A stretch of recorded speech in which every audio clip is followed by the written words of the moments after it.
framework. I'm going to tell you exactly what to do. Make sure that you write this down on a piece of paper with a pen, because you do have ideas. And the way to have more ideas is to write things down and to use the muscle that is your creativity. And then the ideas just keep flowing forever. That's the whole video in a nutshell, but let's go deeper. Here's the actual framework. Step 1, you have to do nothing. Okay, so you have so many ideas in your head right now. It is an overwhelming place to be. There is a cacophony of noise in your skull, and it makes it very, very difficult to distinguish between signal and noise. Signal we can define as meaningful information, things that matter, things that move you towards goals, things that move you away from pain, things that inform you of your personal values, the stuff that makes you feel like a good, well-adjusted human being. Signal. Noise is everything else. It is the slop. It is the AI brain rot. It is all of the blah, blah, blah, blah, blah, blah, blah. Anxiety, negative self-talk. You're not this. You're not that. People aren't going to like you. What if this happens? What if your crush doesn't like you? What if you say blah, blah, blah? All that is just, it's noise. So we have to start by doing nothing. And the reason for that is you need to let everything up here digest. If you eat a really big meal and you're really, really full, you're stuffed, you're like, oh my God, I'm never going to eat food again. If you just sit still for like a day and don't do anything and don't eat anything, eventually you'll get hungry again. This is not medical advice, but you understand the principle. The same thing is true for your brain and your psychology. As you start to do nothing, you're very quickly going to become bored.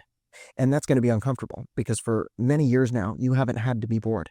Any time that you've felt a sense of boredom, you can distract yourself with something.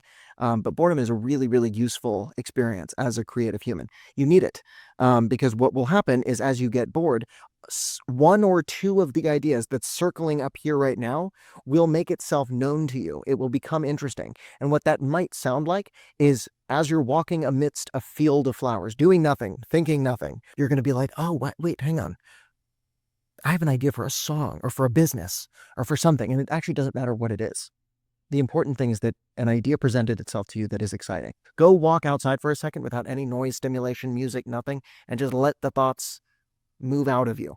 And they will. Step 2 is very, very gentle output. So you've already started this with the movement. You've started moving your body a little bit. That's great.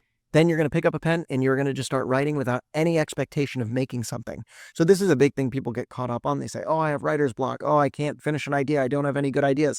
What is actually true there is that you have a lot of ideas, but you have a very, very difficult time bringing any of them to life because the second that you sit down to start writing or to start creating something, you give up on the idea. You think it's bad. You have all this pressure to make it good. Your taste doesn't match your skill level, right? So you have this idea of writing the best movie anyone's ever seen. I'm going to write a screenplay overnight. Okay. And then you start writing and you're like, oh, I'm actually nowhere near the ability.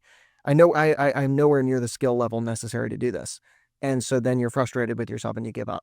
And worse than that, you don't give up. You say to yourself, no, I'm not a creative person, or I'm not someone who can write. I'm just not a writing guy.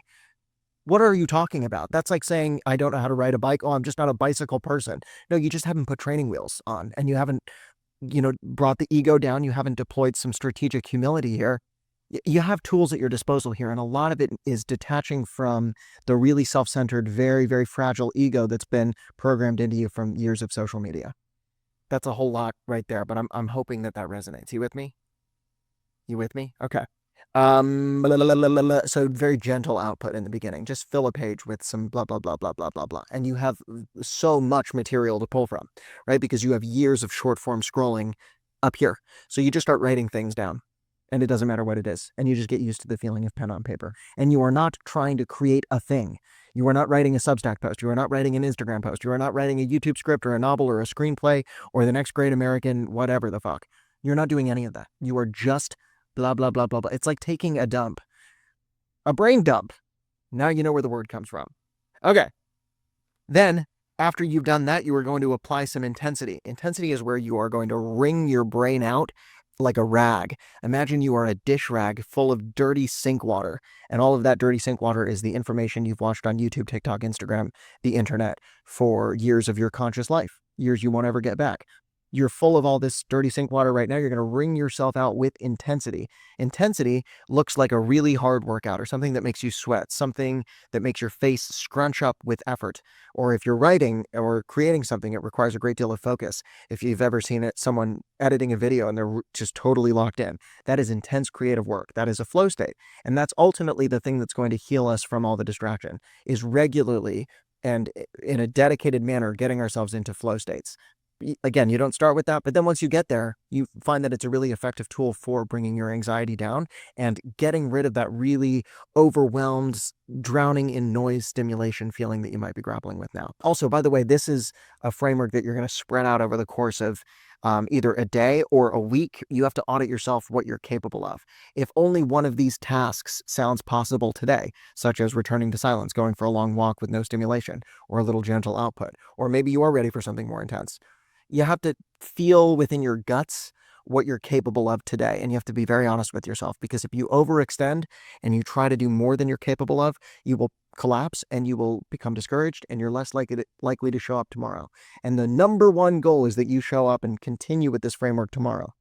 This is how we protect ourselves from chronic distraction. The distraction, the addictive stuff, it's not going away. So we have to build in practices that we are naturally motivated and excited to return to on a daily basis. That's what we're talking about here. How to have infinite ideas that excite you, that are more interesting than doom scrolling. Onwards. Lastly, step 4 is going to be feed yourself nourishing media. So you have to feed your brain new ideas. And you have to do this intentionally.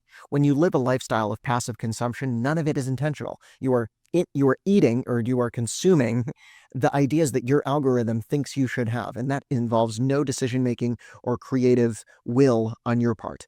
The way that you turn yourself into a creative athlete or an intellectual athlete or someone who is in touch with themselves and very intentional about what goes in, the way you do that is you structure a media diet based on your own interests. And again, this goes back to step 1 of the framework. You have to figure out what you're interested in by becoming bored again. After you've gone through steps 1, 2, and 3, you might have a better idea of what you actually want to pursue. So then you seek out books and podcasts and films and pieces of art that feed that part of you, that feed your soul, that feed the creative spark within you that you want to channel in your work.